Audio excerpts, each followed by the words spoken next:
What are the specific challenges you see for mountain tourism and the SDGs? Well, I think we need to keep the global overview, and we need to look at a few issues about why mountains matter. So we saw that the level that they cover is the 22% of the Earth's land surface. We know they host 25% of terrestrial biodiversity, and that includes a large chunk of agrobiodiversity. We know that mountains attract a large chunk of tourism, about 15 to 20%. But I think we need to really look at the poverty reduction angle. We know that 1 in 3 mountain people in developing areas, are suffering food insecurity. That number rises to 1 in 2 when you look at rural mountain areas. These rates have increased from 2000 to 2012. Vulnerability to food insecurity in mountains has increased by 30%. That's a huge increase. So while we know that mountain peoples, especially in developing countries, face harsh situations connected to the terrain, but also a big lack of infrastructure, lack of access often to credit that allows them to lift themselves out of poverty. I think that if we're going to look at the SDG as a framework, we need to look at how, on one side, mountains provide livelihoods to communities, but on the other side, there's a very uneven share of national wealth. And mountain communities are often the furthest left behind. So again, if we want to take up the mantra of the SDGs about leaving no one behind, we really need to look at the interlinkages, this is something that you mentioned before, between the SDGs. So we need to look at SDG number 1, which is no poverty, the SDG 2, which is really looking at sustainable agriculture, food systems, food security and nutrition in mountains. We need to look at SDG 5 for gender. We need to look at SDG 10 for reduced inequalities. And we need to look at SDG 8 for decent work and economic growth. And of course, SDG 12, and I would add also the SDG on partnerships. So they all need to be addressed in an interlinked way. And the core principle is that we need to leave no one behind, but to do that tomorrow, I think we really need to look at how to invest in mountain peoples today. Sara, when you refer to those concepts, there, and Matthias then later on will add for sure some activities and actions which the global community is conducting to advance on those targets and goals. But how important is it to act timely, to see over there how tourism development is unfolding, because it's not something we understand properly. How important is this timely information to ensure that even things we don't know nowadays can be an issue will be properly addressed? Well, I think one of the essential needs here is to share best practices, to expand the network, to include all stakeholders on the table to make sure that different experiences, different needs, and different best practices get shared and eventually replicated. Matthias, would you agree that it's best practices? Is that what you are doing when you are conducting action on the ground? Not only, I think it's also quite a matter of establishing the relevant platforms for different peoples to meet, and also communication. I must say, and I'm also not excluding myself, that the UN sometimes needs to do a better job in communicating issues to the wider audience, and I think communication is quite essential. You mentioned before in your keynote presentation, which was quite interesting, that tourism contributes to achieving the SDGs, but I also see it vice versa in the other direction. I think achieving the SDGs is also quite important for basically safeguarding tourism in that sense. And I want to come down more to practical solutions or ideas, and allow me if I'm also taking you a bit further to other continents. If we take, for example, life on land, SDG target 13, as is also the case in Bavaria, preserving the biodiversity is quite important for ecotourism. If we look in Virungas, where we have the remaining big parts of mountain gorillas, their ecotourism accounts for a major part of the national GDP of Rwanda and Uganda.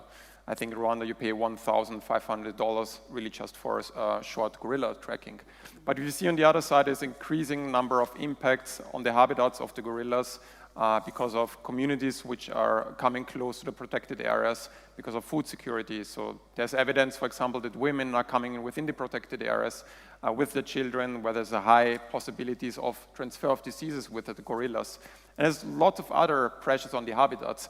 So in order to make sure that the communities and also the people in Rwanda and Uganda and also DRC can benefit from gorilla tourism, it's important to protect the habitats and also restore them, which of course in the Virunga is quite difficult because the gorillas are not migratory species, so their habitat space is quite limited. Another topic that you also mentioned before, Dirk, which is I think quite important, and we cooperate very closely also with the UIAA in this respect, is the topic of waste. You probably have followed the media. Of course, Mount Everest is quite evident, but we see that waste is becoming, solid waste management is becoming a big problem also in the mountain regions. And because they are remote, because they are very steep, and also there are other socioeconomic conditions, make waste management in mountain regions quite a big challenge. And it's important to note also when you're looking in Everest and the Himalayas and other regions, what is being dumped in the mountains at some point will also end up in the lowland areas, because there's a lot of interlinkages between the high regions and the low regions. So it's quite important also in this respect to work with the waste management, and we worked on a recent assessment to see what kind of information do we have in terms of waste in mountains, and we found that there's quite a big gap when it comes to scientific data. However, we're quite happy to see that the UIAA, together with the IFMGA, which is the Federation for Mountaineering, basically has taken up as a priority in the future training of mountaineering guides in promoting more sustainable waste management practices. So I think this is quite important. I think another opportunity for partnership between different sectors is also climate change, as we've heard. Looking at Georgia, we see that climate change is already having an impact on the ski industry, such in Godauri, where the ski season is basically shorting, same issues in the Alps. We also see there's a big issue because of natural disasters, which is also having a big impact on infrastructure. So we are quite active there in the country and also the Caucasus region to promote climate change considerations in the tourism planning and development. But again, if you speak with tourism planner, still more knowledge needs to be gathered about climate change. And the last practical example I would like to give is also going back to SDG target 15 is private-public partnerships. I think quite an increasing part in terms of tourism is sports and outdoor. I grew myself up in Austria. I'm Austrian, and if I went to my mountains 20 years ago, maybe there was a small group of people going to the mountains.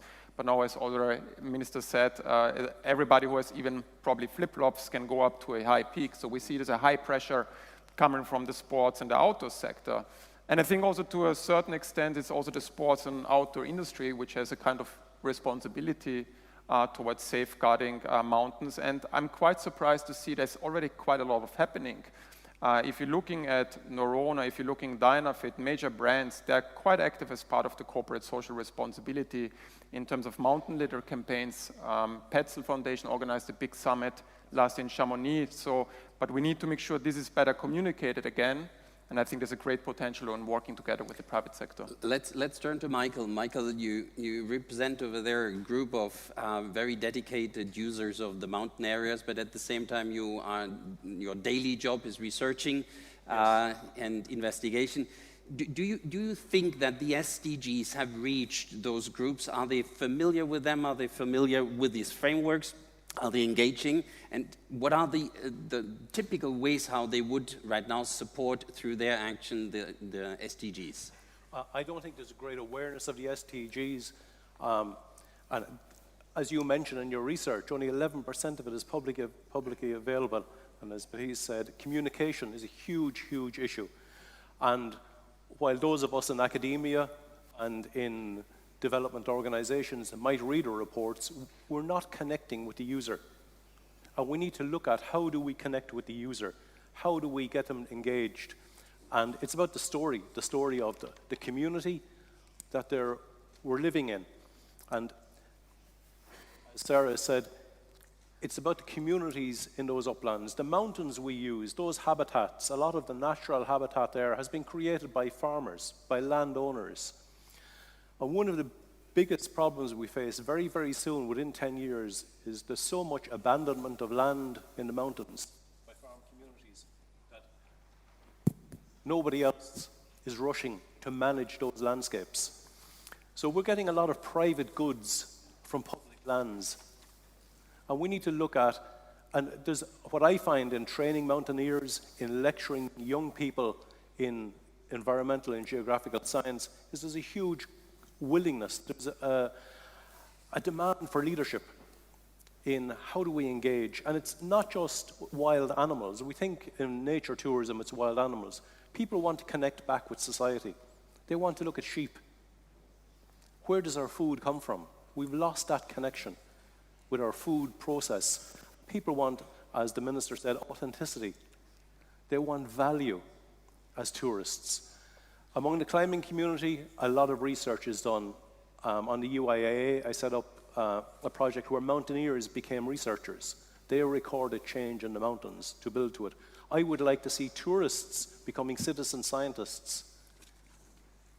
If we can get the tourists, they want leadership. If they can become the citizen scientists and connect with the natural processes, we could achieve an awful lot.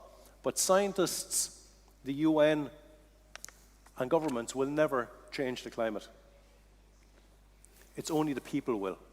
It's only the users. Unless we can engage and bring the story back to them. Thank you, Michael. This is the perfect introduction to you, Alina, with the Carpathian background.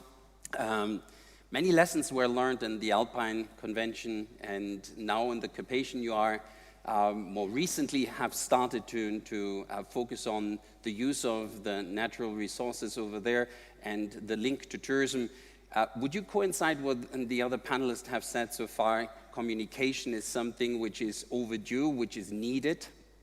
Definitely. And we always looked at the Alpine Convention as the big sister of Carpathian Convention. And when we started thinking of what Matthias said, that the need for the platform, for communication, for the need of a platform to have, as Sara mentioned, stakeholders involved and citizens to share and to grasp from their research ideas, funding opportunities.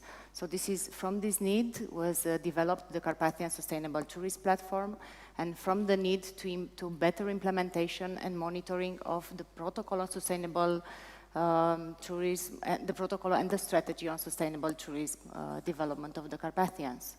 And what we consider needed further is more involvement and for national governments to trigger local governments and local governments to trigger stakeholders in developing policies, in making this monitoring for implementation of current actions plans, because like you mentioned, there are many action plans. There are only half of them are monitored, and only 11th of them are actually produced and shared with the others, so we can actually see what was planned and then what was achieved, and then start from then with another action plan. So there is a permanent need for this monitoring, collecting data, monitoring, sharing, putting on georeferenced data, as you mentioned also, is really needed.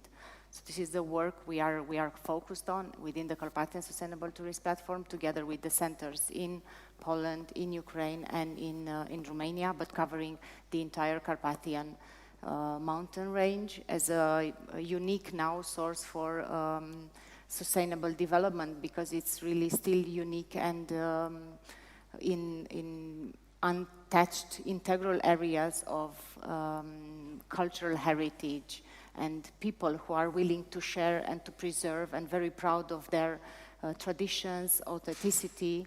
And there are great, as mentioned before, there are still partnerships ongoing with governments as well and with stakeholders, but we need to push further for this one. I like the statement related to monitoring and the action plans you just made, and the overall problem you described here is the shortfall of continuous engagement of stakeholders. What is it you could see over there as best practices? Because in sustainability, what we very often can observe is that stakeholders would engage when it's too late, when there is actually a problem existing to resolve the problem. But the more we are going into fragile ecosystems, we have to be aware that there is no way to repair that once it is not properly taken care of. That we have to take a lot, focus a lot, and put emphasis on to fix it before actually the problem is arising, or to make sure that the problem through the stakeholder engagement is not building up. Are there best practices, Sara, you would see from the international level to recommend? What can we do to ensure that?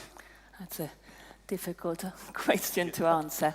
I think we can look at both ways. I think monitoring and indicators are fine, and I think I'd like to pick up again the topic of communications, because I think that providing a story, providing a narrative is very important, and I think that can help really convince the traveler or bring in the traveler and the tourist and understanding the value of certain products, for example, that are produced. In our case, we're working on a project on mountain products, and the whole issue there is communicating to the buyer why these mountain products are high value, why they're so niche, telling them the story about how it's produced. We heard the minister talking about soft tourism, the difficulties maybe attached to the harshness of the environment, the agrobiodiversity that is being maintained. So telling this story, telling this narrative that somehow creates also an emotional connection with the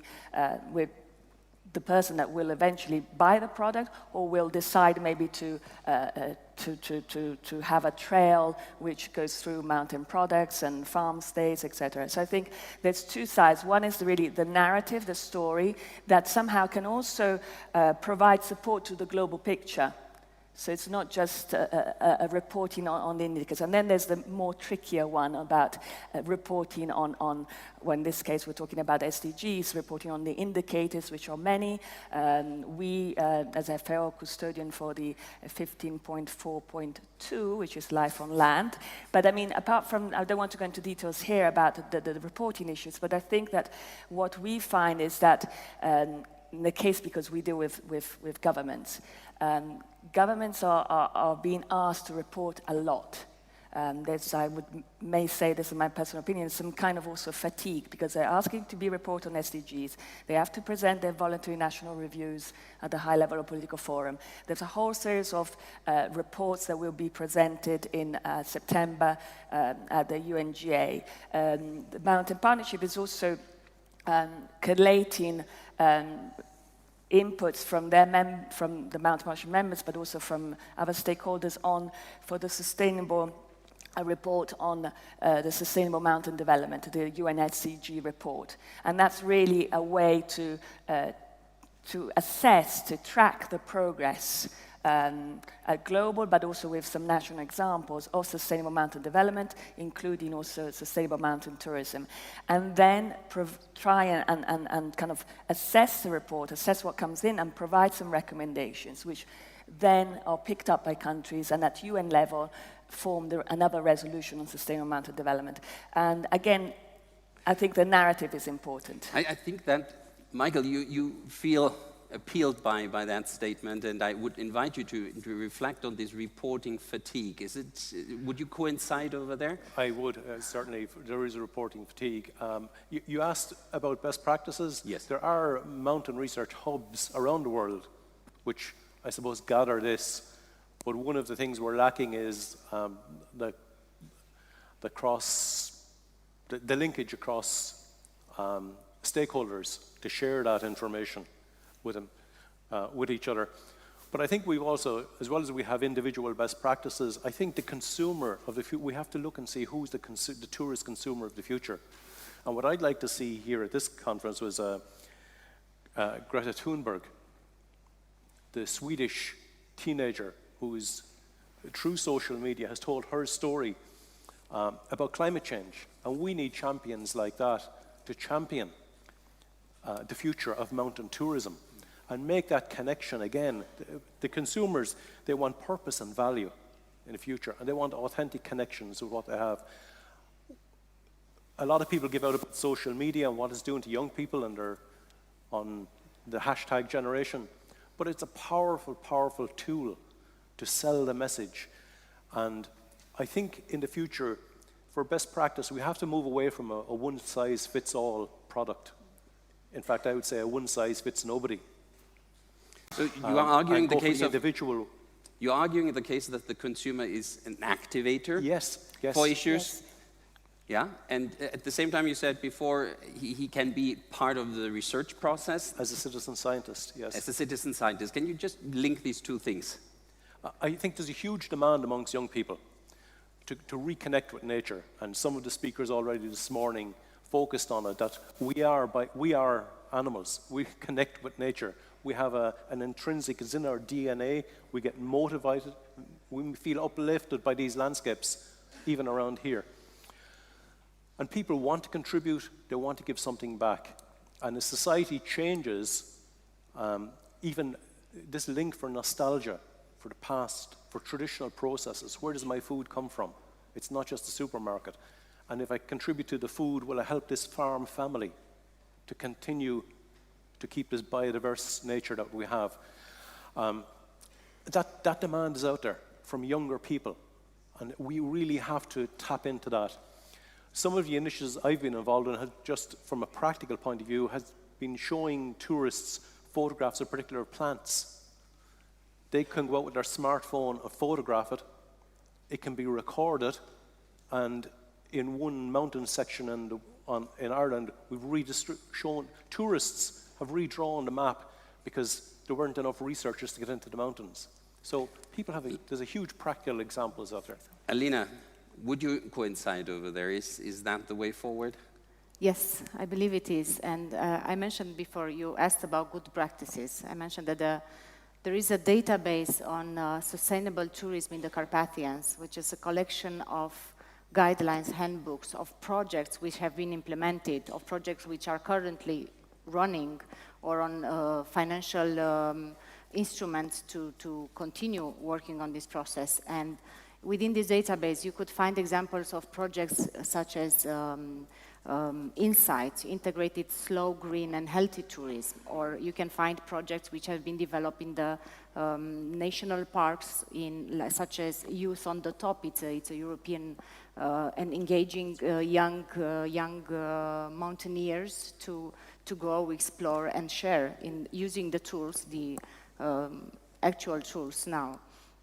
There are many other examples, and I believe this is the way to move There's forward. one thing I'm a bit concerned about that so far, because we haven't spoken of the local population. You mentioned before that there's actually there should be the value created, and there should be the reasons why tourism is going into the mountainous areas, an additional very important reason.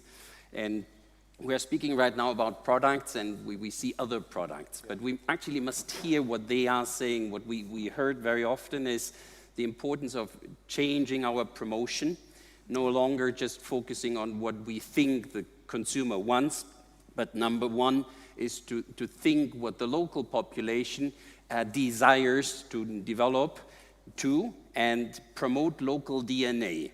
And there would be my question for the four of you right now. Are you aware that mountain tourism societies are engaging already in such a way to promote the desired tourism, desired from their perspective? Well, I mean, I could give you one example, but I'm sure there's many. One example, because we're just starting work on a pilot project with the Ministry of Tourism from the Philippines, and with Slow Food, and with the communities in the Cordillera region of the Philippines. And that's really looking at sustainable food systems and tourism. And that's looking at creating networks with the smallholder farmers, with the cooperatives, with the local businesses, with the homestays, and really looking at their needs and how those can be implemented through a sustainable trail. And the whole idea is, just going back again to the communication, I see this as today we have an excellent opportunity because we can develop the local DNA, as you say, and we can communicate it. But on the other side of the receiving end, I think that the consumers, or how you want to call them, the travelers or the tourists, can be the ambassadors of a new model of sustainable tourism. So it's a kind of, hopefully not too long, value chain where you have really the farmers which are maintaining and conserving agrobiodiversity, but need to boost economic livelihood so they don't migrate away from mountain areas. And then you have a participatory process, a multi-stakeholder partnerships and alliances. And then I see the consumers really being the ambassador that goes out in the world. Matthias. I think there's many good examples where local communities are involved in tourism planning and also offering concrete solutions. You apologize if I take again a bit the UIAA chapeau, but there has been a big project which has been awarded by the UAE with the Mountain Protection Award, with basically was in Nepal, where basically people converted poo into biofuel. And you would probably have a big smile on your face here, but yes, poo is one of the biggest problems in terms of waste in mountains. And if you speak to high cabins in the Alps, it's a high cost of getting down the poo from the high cabin down to the lower areas. And I think that's quite an interesting project where local communities got really involved in converting the poo into biofuel, which is basically also used as a fertilizer for the agriculture activities. I think coming back also in terms of the stories, I think what was mentioned before is quite essential in terms of reaching out through the general public, through the social media. And I think it needs kind of champions in helping to reach out to those people. And as UN Environment, we've started a big campaign which is called Mountain Heroes, where we're actually working with famous sports people to reach out to these communities. And we are quite careful that we are not picking certain sports as leads and helping them to greenwash the activity. I think it needs to be authentic people. One of these ambassadors, so to say, has been Michael Strasser. He's an Austrian cyclist who crossed by bike from Patagonia down to from Alaska down to Patagonia in 60 days. And he recorded a lot of changes in terms of climate change and waste. And his message maybe sounds quite simple, but powerful. And he said, like, if I'm able to cross 2 continents by bike, you can take your bike and go to the Hurricane or supermarket to get your stuff. And he's encouraging quite a lot of people really to switch to bike. And I think it's this kind of simple messages, including in the Alps. How do we get to the tourism destination, share a car, by bike, eat local products, where we can actually work with this kind of champion to communicate that. And I think this is quite also important because they also do have a wider outreach in some cases than we have as the UN. And I believe that's also quite an interesting way. Michael, you want to add to that? Yeah, I think, I suppose the word we're looking for, influencers, to influence change. But one of the other things just if I could come back to your original question to us about finding the communities. It's hard to go back and change the communities that exist with big tourism products. And one of the issues, I think, with tourism is spreading the load. Too much is concentrated into one areas. So certain countries, other countries could benefit. Kazakhstan comes to mind immediately. It could benefit from spreading tourism from one area into another. And these emerging markets, if we can get that right, these emerging markets, not tell them that they have to follow the model from the past to create their tourism. If we can get them to have this authentic cultural experience, like Bhutan, it's written into the Bhutan constitution. Happiness is part of the constitution in Bhutan. And it's getting a huge amount of tourists just based on wellness, being in touch with nature. And we need to encourage those new communities so that the locals in there will continue to live in it. People often get confused when they hear, I'm a mountaineer, I'm on the UIAA, I'm a scientist, and they think I'm anti-farmer. Most of my life is spent keeping farm families in mountain communities. Alina, we heard right now a strong argument for good communications, for ambassadors, for outstanding persons. What are the formulas you have seen working in the Carpathian to activate the stakeholders into these processes? I would refer here, and because you mentioned also in the question about the DNA and what is needed, so I think I would relate it with a paper produced actually by a project funded by federal government, Ministry of Environment, German federal government, Ministry of Environment and Conservation, Nature Conservation, who supported the project monitoring and implementation of sustainable tourism strategy in the Carpathians. So they produced this methodology for developing the strategy, then implementation, then providing afterwards a set of indicators to measure the positive and negative impacts of tourism. And with this, measuring this with these indicators, you reach local communities, and then you see, okay, the good and the bad experiences they have, and then taking the results from there, you can go and make your strategy for promotion based on creating experiences in less overcrowded places, in other parts of the world where there are natural resources and authentic experiences you can share and try to solve the problem with overmass tourism. Mm-hmm. I still want to make the argument for more timely measurement. I know Sara said before something, and you coincided on the reporting fatigue, but I wanted to clarify, it might be because we think we need to continue the way how we were doing reporting until right now. And we have here present in the room an observatory of UNWTO from South Tyrol, and we learned a lot through this region of the Alps, what modern monitoring techniques can contribute to improve our understanding of what tourism is doing in an area where measurement is actually not so simple. Making use in the tourism sector of satellite imagery, of big data, which helps us in a new form to get an understanding what are the changes over time, what is happening in a timely manner. And I just want to see, are there projects you are aware where the tourism sector is linked with these technologies and helps us to overcome a reporting fatigue with the old traditional way when we survey somebody, when we actually invest a lot of generating the data, and here we invest a lot of finding available data sources? Yeah, we actually have a UN-funded project which is called Eco-Potential, also together with ARAC, which is quite interesting, which has the objective to promoting Earth observation for management of protected areas, including tourism. And it's actually covering a major part of mountain regions, including National Park Kalkalpen, but also Gran Paradiso, but also other sites, Coastal Ecke.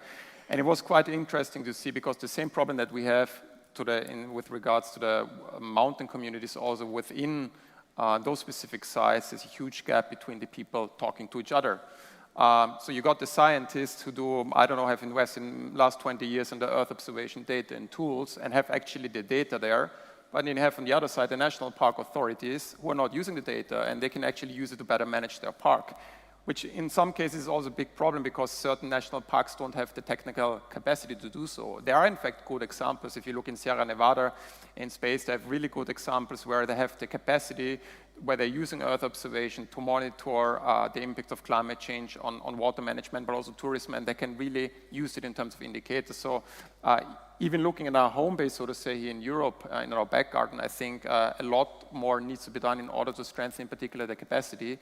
But again, also here to see, again, an issue about communication, how to bring the people together. And within this project, we have been working with, I think, several scientists, and I found it extremely difficult to really make sure how to understand them and how their knowledge is being transferred to the actual practitioners.